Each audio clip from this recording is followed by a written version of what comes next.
Bienvenue dans le podcast Chasseuse d'arc-en-ciel. Je m'appelle Virginie Dardenne, je suis coach thérapeute et praticienne en soins chamaniques. À travers ces épisodes, je souhaite te faire découvrir toutes les couleurs de la vie et te faire voyager grâce à mes invités et les sujets qu'on va aborder. Je te souhaite une bonne écoute. Bonjour Angel pour ce nouvel épisode. Donc on a décidé d'appeler ces petites rencontres Viens, on va jaser entre nous. Trop Donc bien. aujourd'hui, on va encore aborder un nouveau sujet qui nous tient à cœur. Mmh. Si vous avez manqué les épisodes précédents, vous pouvez les retrouver dans le podcast Chasseuse d'arc-en-ciel. Donc comment ça va Angel? Ça va super bien et toi Virginie? Ça va très bien. Je pense que notre sujet du jour Ah, va peut-être potentiellement amener des débats, mais on avait envie de vous parler du ghosting. tout à fait. Alors là, mais on l'a tous vécu, on l'a tous fait.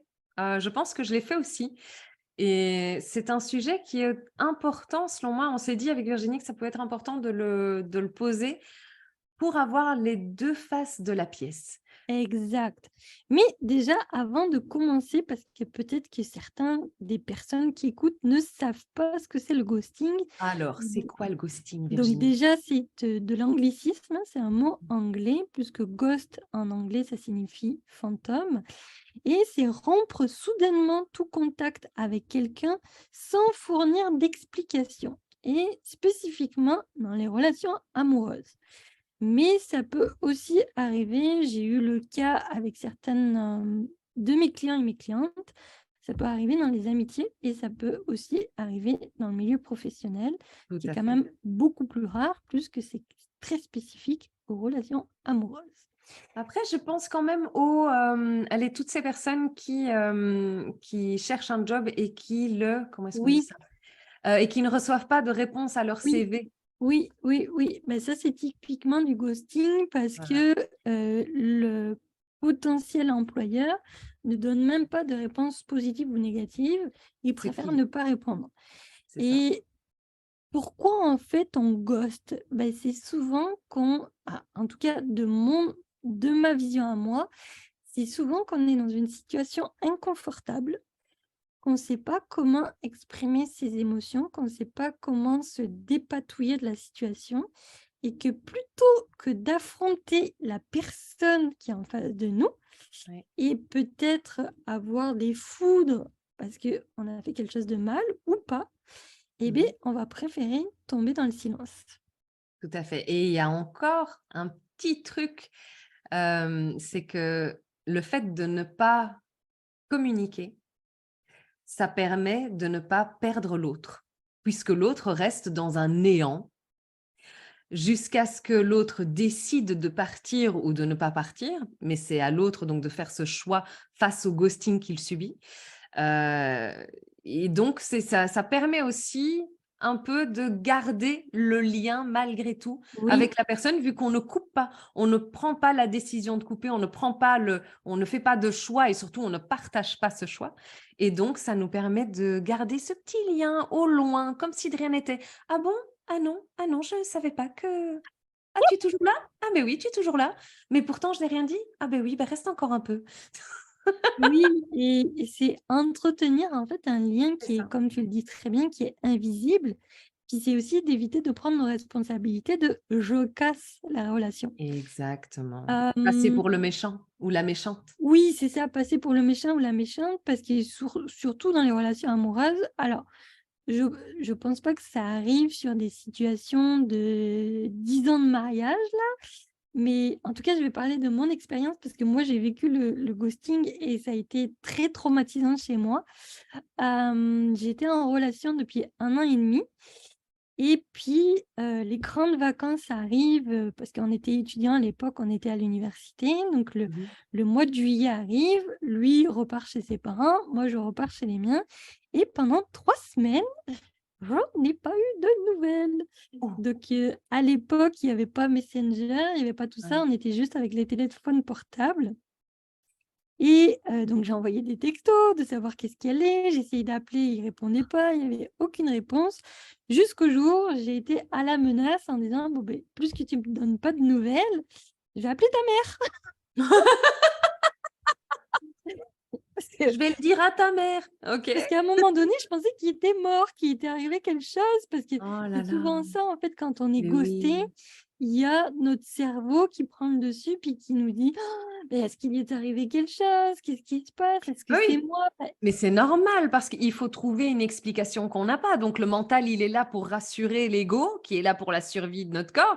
Et il dit, t'inquiète, je vais te faire un scénario.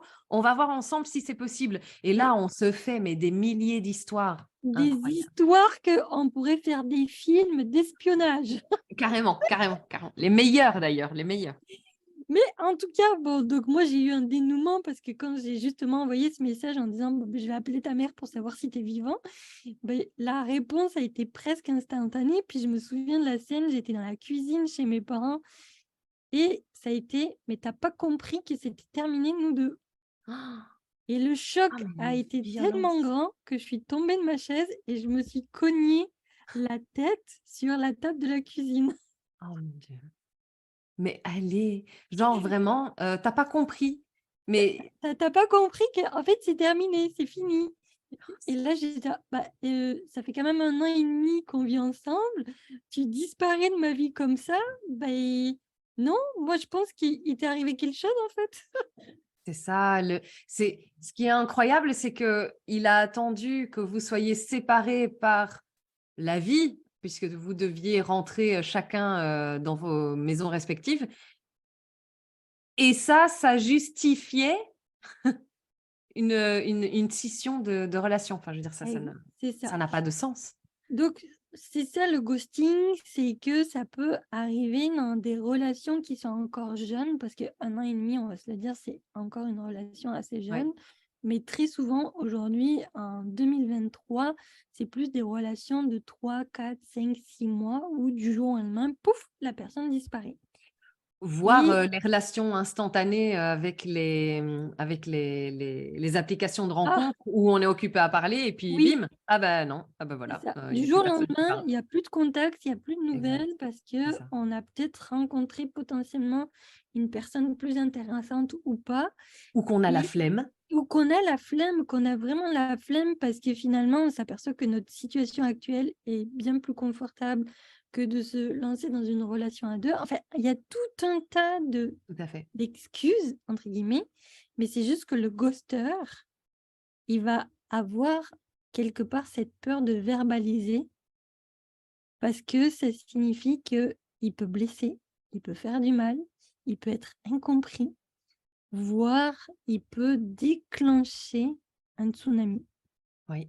C'est une place inconfortable parce que même s'il peut déclencher tout ça, c'est encore une face gentillette de potentiellement ce qui peut se passer face à l'interprétation que l'autre va faire de ça. Parce que, OK, imaginons, c'est nous le ghoster, la ghosteuse.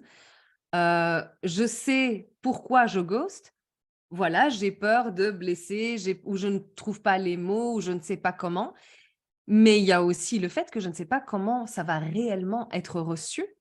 Et est-ce que le pire du pire que j'imagine sera vraiment son pire du pire? Et donc, il y a une peur à un moment donné qui s'installe. Et donc, bah, tout compte fait, plus le temps passe et moins j'ose. Et encore là, je parle de la potentialité où la personne veut vraiment rompre le contact.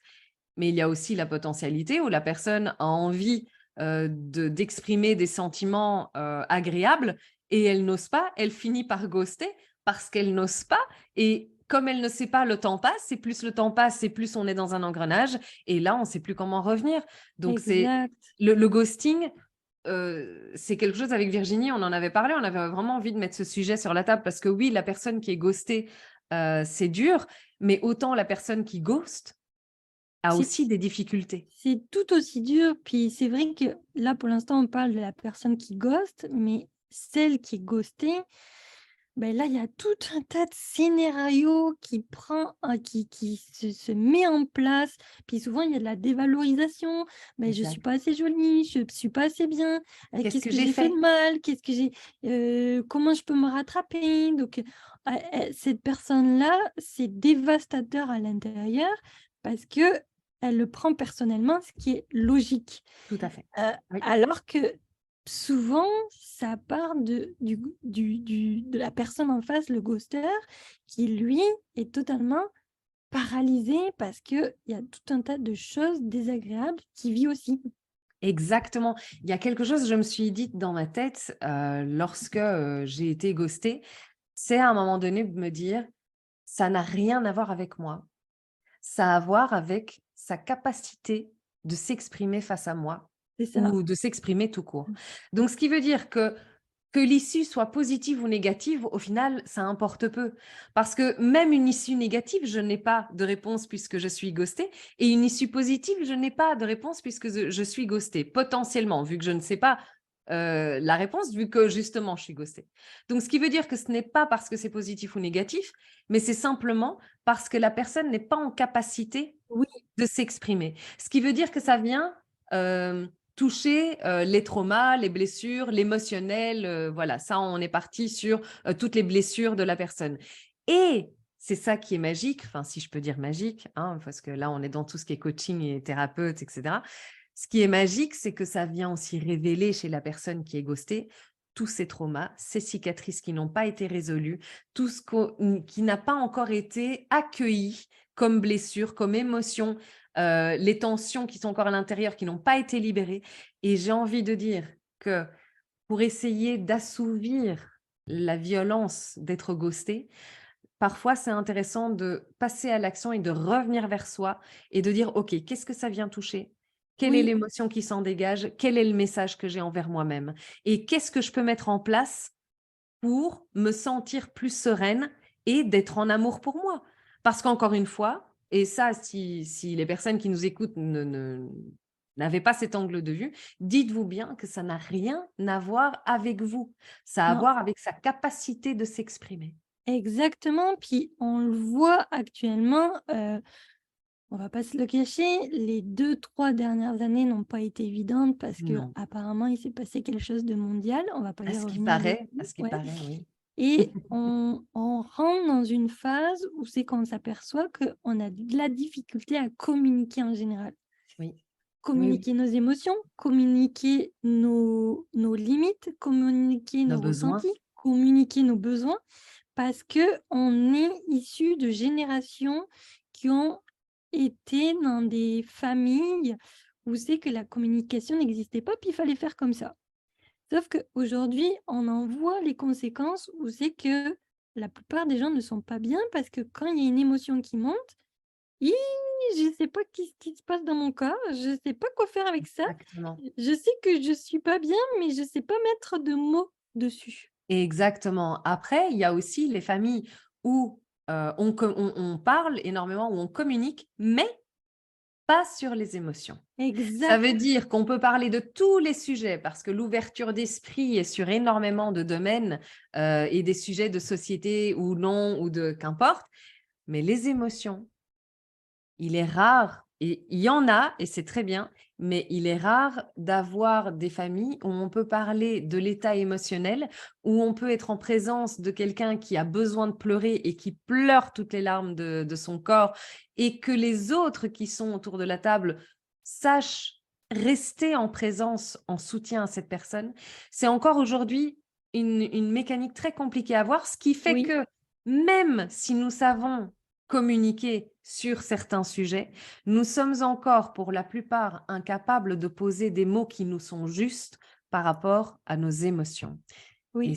ça vient vraiment poser un Heu, problème, évidemment, dans les relations amoureuses qui on parle d'émotions dans des relations amoureuses, mais beh, tout à forcément, c'est fait. le but. Et Oui. j'ai pas eu cette chance, en tout cas aujourd'hui, d'avoir des enfants. Donc, je ne suis pas maman, mais j'ai gardé énormément d'enfants au cours de ma vie, que ce soit ceux de mes amis, ceux de ma famille, et cetera. Et je remarque souvent que dans les familles, dès qu'il y a un enfant qui pleure, ce que va faire le parent, la première chose, c'est arrête de pleurer. Oui. Ou alors, chut, tout va bien, tout va Tout bien. va bien, Surtout, arrête de surtout pleurer. arrête ton émotion, t'inquiète pas. Tu peux l'enfouir à l'intérieur de toi, la mettre sous le tapis, tout va bien aller. Et quand je vois ça aujourd'hui, moi, ça me rentre dedans en mode, mais s'il pleure, c'est qu'il y a quelque chose qui ne va pas. Est-ce que Alors, oui, on pourrait pas juste accueillir le fait qu'il pleure, être dans la présence, puis de lui dire: «Bah, écoute mon chéri, là pour l'instant tu as envie de pleurer, pleure, vas-y, pleure». Et une fois que les larmes ont cessé, c'est d'aller poser la question à l'enfant de: «Qu'est-ce qui s'est passé? Pourquoi tu as pleuré? Est-ce que tu peux me dire, me nommer, me verbaliser? Qu'est-ce et que tu as?» parfois, il y a rien, hein. Parfois il y a rien C'est du ça, tout. c'est ça. Et je te le dis parce que, en effet, moi, je vrille aussi quand j'entends mais pourquoi tu pleures? Et c'est horrible parce que je le fais aussi. Alors, l'enfant est occupé à pleurer, alors il s'arrête de pleurer, il fait oui, pourquoi je pleure? Mais parfois, il C'est n'y a pas de pas raison. C'est simplement qu'il y a eu une pression durant la semaine ou durant les derniers jours et c'est sorti à ce moment-là. Voilà, et quand je me vois moi-même faire ce genre de choses de chut, tout ira bien, parce que je l'ai fait aussi, eh bien, je me dis, mais Anne-Gaëlle, mais non, non, non, non, non, on arrête là tout de suite, on le laisse tranquille. Tu as envie de pleurer, pleure, je suis là. Va, tiens, prends mon bras. Prends mais mon c'est bras, ça. prends mes épaules, prends. Voilà. Et ouais, c'est pas toujours évident d'être en présence. Non, c'est pas toujours évident d'être en présence et j'ai envie d'amener le fait que oui, il y a la communication verbale, il y a la Oui, communication non verbale, oui, mais il y a surtout, pour une bonne communication, l'écoute, la présence. oui. S'il y a pas d'écoute, s'il y a pas de présence, il y a pas de communication Et la patience. et la patience. Oui, Donc si on remet tout ça dans le ghosting, si la personne qui ghoste le fait parce qu'elle pense que celle qui est en face d'elle ne va pas l'accueillir, ne va pas l'écouter, bah, il est plus facile de ghoster que d'aller se délivrer une communication qui va être dysfonctionnelle. tout à fait, tout à fait. Et je rajouterais que même si je suis tout à fait d'accord avec ça, la personne qui est ghostée n'a aucunement prise là-dessus et ne doit pas essayer de chercher à avoir prise en envoyant des messages supplémentaires en disant non, non, mais ne t'inquiète pas, je ne serai pas fâchée. Non, non, ne t'inquiète pas. Mais non, Surtout pas c'est faire ça.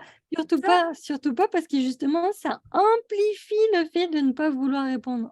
exactement. Donc, c'est vraiment après, c'est plus facile à dire qu'à faire. Oui, Mais ce qui est important, selon moi, c'est de vraiment comprendre pour se dire, OK, réaliser qu'on n'a rien à voir là-dedans, que ça n'a pas de rapport avec nous, mais avec la capacité d'expression de oui, l'autre. Et on peut, par contre, nous, choisir deux choses. Soit on décide de fermer la porte et on coupe nous-mêmes le lien, ou alors on décide de laisser la porte ouverte. Et on continue notre vie tranquillement. Et ça, c'est ce que je vous invite à faire. De rester en paix avec vous-même, serein avec vous-même. Vous avez été droit dans vos bottes par rapport à vos sentiments, à vos ressentis. Vous êtes en accord et en résonance avec vous-même. C'est tout ce qui compte. Ce qui appartient à l'autre appartient à l'autre. Et Épictète disait, ce qui dépend de moi est d'accepter ou non ce qui ne dépend pas de moi. Et là, on y est exactement dans le ghosting. C'est ce qui dépend de moi, c'est la manière ou non d'accepter le ghosting. oui, oui, oui. Mais pas d'aller matraquer le ghoster ou la ghosteuse. Surtout pas parce que, bah, dans mon cas de figure, quand j'ai menacé, d'appeler la maman, bah, c'est là qu'il m'a envoyé le message, plein phare. Heu, Au final, j'ai apprécié d'avoir La réponse, la réponse, tout à fait, mais ça a été tout aussi violent que les 3 semaines sans nouvelles. tout à fait, Et j'ai envie de dire pour le ou la ghosteuse, parce que ce ne sont pas forcément que des hommes, hein, des femmes tout à fait. aussi le font, Oh oui, et vous vous retrouvez dans cette situation-là et que vous avez envie de revenir, n'ayez pas peur de revenir. oui. Je dirais peut-être commencer par un coucou, peu importe la façon dont vous allez le faire, Ou dire mais simplement, je ne sais pas comment revenir vers toi. exact, je ne sais pas comment revenir vers toi, je me rends compte que mon silence n'a pas dû être facile pour toi. peu importe, mais n'ayez pas peur de revenir vers la personne Exactement. si vous sentez que potentiellement il y a encore une ouverture et que vous acceptez de vivre des émotions. Exactement. C'est, si c'est important, si vous avez envie de renouer avec la personne ou même simplement que vous avez envie, vous vous dites: «Bon, ben, voilà, je l'ai ghosté, c'est pas cool, j'ai quand même envie de lui dire, au final, de lui donner l'explication». Ce qui est le plus simple, la route, que j'emprunterais en tout cas, c'est de dire ce que je ressens. Oui, Voilà. Je ne sais pas trop comment te dire les choses. Je ne suis pas douée, dans cet exercice, mais là, tout de suite, voilà ce que je ressens, voilà ce que j'ai ressenti, voilà comment je me suis sentie quand j'ai essayé de te répondre et je ne l'ai pas fait. Et parler de ces émotions comme ça nous concerne et on les sent, c'est parfois plus facile que d'essayer de chercher l'explication du oui, pourquoi, mais la thérapeute et le médecin, non, ça n'importe pas. Tout ce qui est important, c'est ce qu'on ressent, c'est le cœur, sont les émotions. La vie, c'est vivre des émotions. On en oui. revient toujours à la même chose. Ouais, Puis c'est ça qui est aussi important dans la communication, c'est toujours partir de soi en disant: «Voilà ce que moi je tout à fait. ressens, voilà comment je me suis sentie». Et ne pas impliquer l'autre parce que dès qu'on commence à impliquer l'autre, c'est comme si on l'accusait de quelque chose que potentiellement il a pas forcément fait parce qu'on a toujours nos perceptions à nous Oui, et des fois nos perceptions sont biaisées par nos évidemment. blessures, nos réactions, nos besoins, enfin tout peut être biaisé. Oui. L'interprétation n'est qu'une interprétation, elle ne Oui. reflète qu'une part de la réalité, celle qu'on a envie Oui, de voir, mais elle n'est peut-être pas, sa réalité à lui ou à elle. non, Donc c'est vraiment important en effet de revenir vers soi et c'est vrai, moi je te parlais, tout à l'heure de la flemme parce que ça m'est arrivé aussi de ghoster, notamment sur, les applications, de rencontres, le truc instantané. Voilà, hein, désolée à toutes les personnes que j'ai ghostées. C'est important de le dire aussi. Mais je l'ai fait en effet par flemme et c'est vrai que ça nous déshumanise tellement, ces applications, qu'on le fait et on n'a pas nécessairement j'avais pas nécessairement conscience de l'impact que ça avait, ce qui n'est pas le cas aujourd'hui et je me dis: «Mais, comment c'est possible d'arriver à se déshumaniser et à se dire que ce n'est qu'une photo de l'autre côté, que ce n'est pas un être humain?» Et les ordinateurs, les téléphones et après, c'est une excuse, mais ça n'est pas une excuse. Mais ces écrans, je trouve, nous empêchent de garder la conscience de l'être humain derrière, qu'il y a derrière, avec ses émotions, avec ses sentiments, avec ses problèmes, et ses joies et son amour, et cetera. Et c'est pas toujours évident, même si, en effet, il y a une part de peur, et cetera. Mais il y a aussi parfois ce côté flemme de dire: j'ai peut-être pas envie d'aller faire face à tout ça maintenant tout de suite. Je sais pas trop comment lui dire que j'ai pas envie de faire face à ça tout de suite. Bah, je vais peut-être d'abord aller me servir un verre. Après avoir servi un verre, je vais peut-être aller cuisiner. Puis après, je vais peut-être faire les lessives. Et puis après, ah bah tiens, je vais dormir parce qu'il est tard, je répondrai demain. Et en fait, c'est comme ça qu'on finit par oui, déshumaniser oui. l'autre. Et c'est grave et ça va pas aller en s'améliorant à part si on revient vers nous, si on revient à nous, on revient à la conscience de nous-mêmes et à ce moment-là, on arrive à revenir à la conscience de l'autre, à la conscience de l'existence de l'autre. En tout cas, c'est ça qui me frappait maintenant quand on en parlait et je me disais: «Oui, j'ai ghosté aussi». Et c'est surtout que j'ai envie de rebondir, c'est qu'aujourd'hui, avec ces accusés de réception, tu sais, le message a été lu.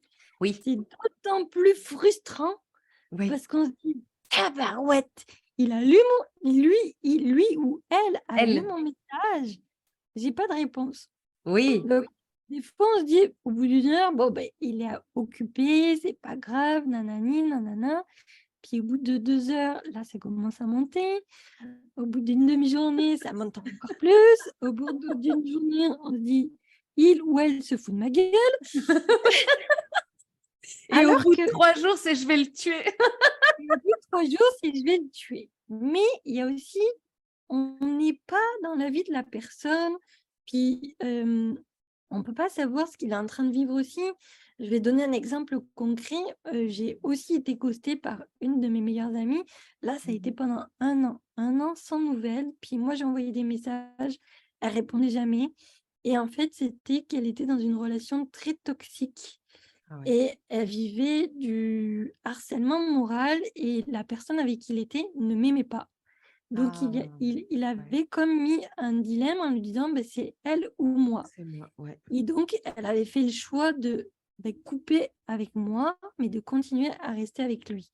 Mmh Au mh. final, au Mmh. bout d'un an, ils se sont séparés. Elle est revenue Mmh. vers moi. Quand elle m'a Mmh. expliqué, j'ai tout compris en fait de ce qui Oui. s'était joué en arrière-plan. Mais tout ça pour dire que des fois, on réalise pas l'envers du décor.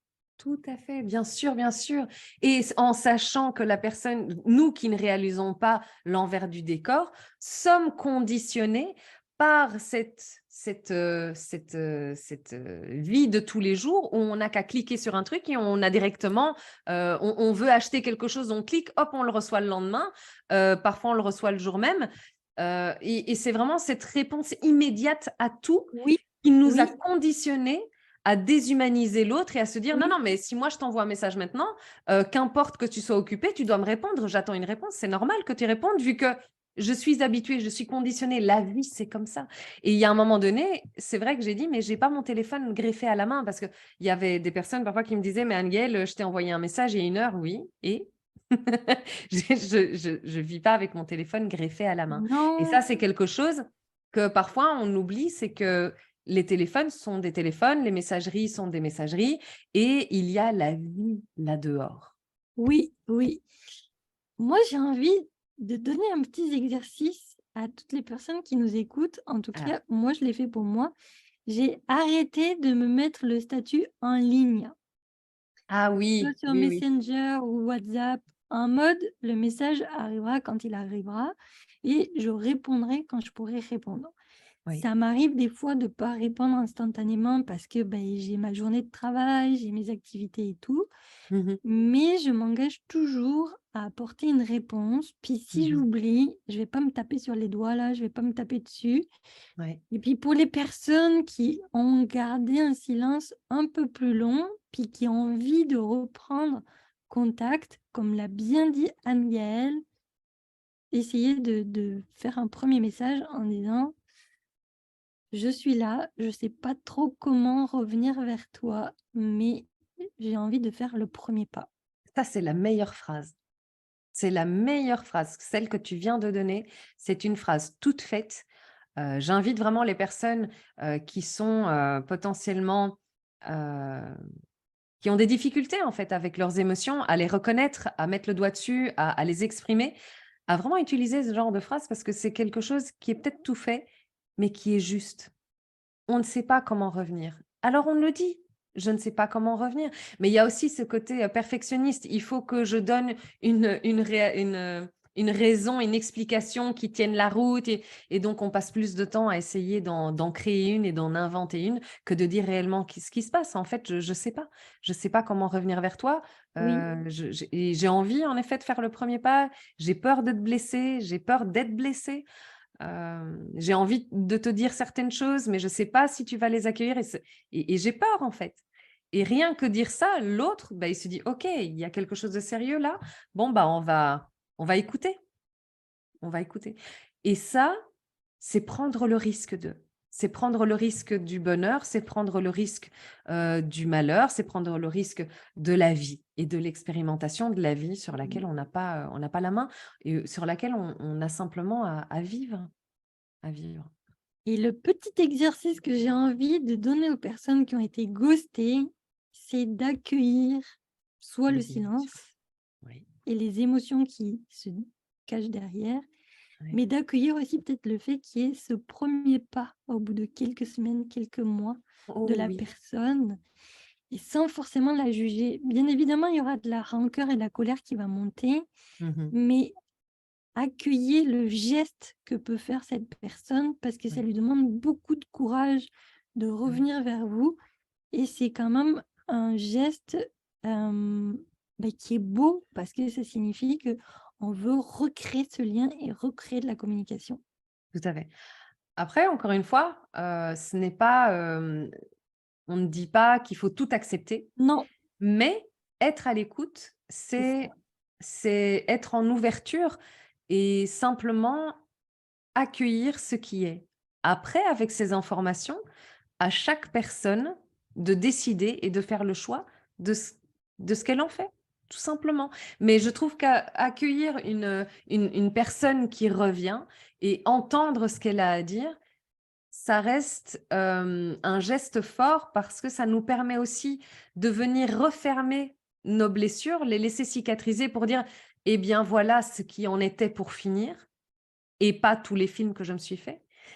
Et de pouvoir enlever une pression interne, même qui serait devenue inconsciente, de libérer ces soupapes et de repartir sur de meilleures bases avec soi-même. Hein, parce que peut-être que cette Oui, personne fera partie de notre vie, peut-être qu'on décidera, voilà, écoute, j'ai écouté, j'ai entendu tout ce que tu avais à dire, je préfère quand même qu'on en reste là et je ne désire plus t'avoir à mes côtés, dans ma vie. Ça peut aussi, mais ça libérera tout de même des tensions exact, inconsciente et ça fait du bien. Donc, selon moi et selon Virginie, vu que comme tu viens de le dire, c'est vraiment exact. de se laisser la possibilité d'être aimé et d'être en existence face à l'autre. Et d'être aimé avec toutes ses imperfections. Oh oui, oh oui, je plus sois tellement. Donc je pense que ça va être la conclusion Oui, de cet épisode. En tout cas, nous, ça nous fait toujours plaisir de partager ce moment avec vous. J'espère que vous avez apprécié. Puis on se dit à bientôt dans à un prochain bientôt. épisode. Où on va jaser. Oui, à bientôt, À bye. bientôt. Merci d'avoir écouté cet épisode. Si tu m'écoutes sur YouTube, je t'invite à liker, commenter et partager cet épisode. Si tu es sur les plateformes d'écoute classiques, je t'invite à me mettre des petites étoiles pour faire connaître mon podcast. En tout cas, je te souhaite une belle journée et puis je te dis à bientôt.